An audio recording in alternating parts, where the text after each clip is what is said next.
Sebagai bentuk kepedulian terhadap korban bencana banjir, sebuah konser amal digelar di Kabupaten Lebong, Bengkulu.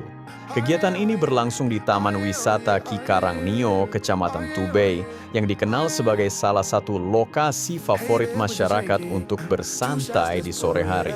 Konser amal tersebut dilaksanakan mulai pukul 13.00 hingga 17.00 waktu Indonesia Barat dan direncanakan berlangsung selama 2 hari pasca banjir yang melanda wilayah Kabupaten Lebong pada Minggu 5 April 2026.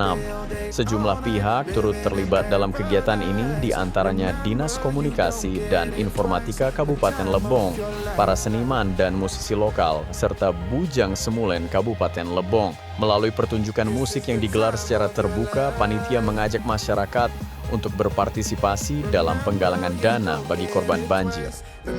Jadi kegiatan pada hari ini itu adalah bentuk kepedulian kami, komunitas musik Lebong, untuk membantu korban banjir yang terdampak banjir.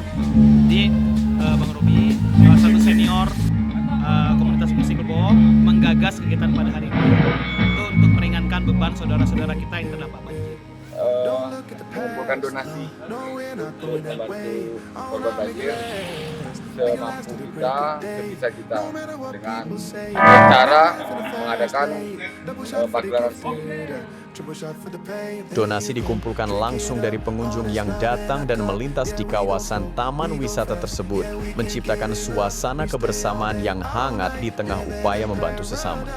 Kegiatan ini menjadi wujud nyata solidaritas sosial masyarakat Lebong terhadap warga yang terdampak bencana.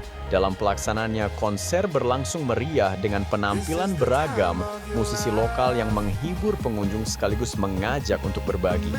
Seluruh donasi yang terkumpul nantinya akan disalurkan secara langsung kepada masyarakat yang terdampak banjir.